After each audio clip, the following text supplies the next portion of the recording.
Ration బియ్యం మాత్రం వదిలేసుకోండి, మీకు వద్దన్నప్పుడు మీరు తిననప్పుడు వదిలేసుకోండి, అది రాష్ట్రానికి ఆదాయం పెరుగుద్ది అని ఒక ఎదురు కలిసి ఒక స్టేట్మెంట్ ఇవ్వమనండి.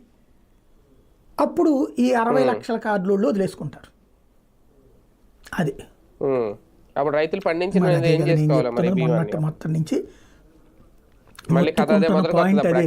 ఇది ఒక సైడ్ చూస్తున్నాం పార్శ్వం. నేను ఇట్లాంటి స్టోరీలు రాసినోడ్నే యుక్త వయసులో ఉన్నప్పుడు, ఈనాడులో ఉన్నప్పుడు, సిటీ కేబుల్లో ఉన్నప్పుడు.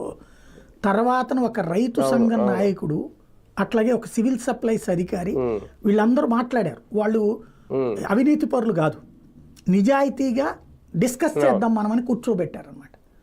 కూర్చోబెట్టి మాట్లాడిన తర్వాత నాకు ఇందులో ఉన్న డెప్త్ అర్థమైంది.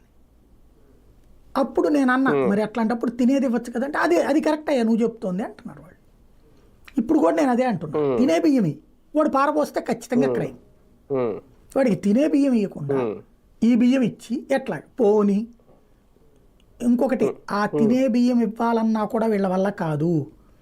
ఆంధ్రప్రదేశ్లో ఎన్ఎస్ కెనాలు, కేసీ కెనాల్ పరివాహక ప్రాంతాల్లో మాత్రమే సన్నబియ్యం పడుతుంది, మిగతా ప్రాంతాల్లో ఈ బియ్యమే పడుతుంది. మనం కనుక ధాన్యం సేకరణ మానేసామంటే వాళ్ళ దగ్గర అంతా అయిపోతుంది. ఇప్పుడు ఎక్కడో ఎందుకు దీని ఇంపాక్ట్ ఆషామాషి కాదు. ఇప్పుడు బియ్యం రేపు పొద్దున కొనకుండా చేసామనుకోండి, వ్యాపారాలు దెబ్బతింటాయి. అదే సందర్భంలో రేపు పొద్దున వీళ్ళ దగ్గర ఎందుకు కొంటారు?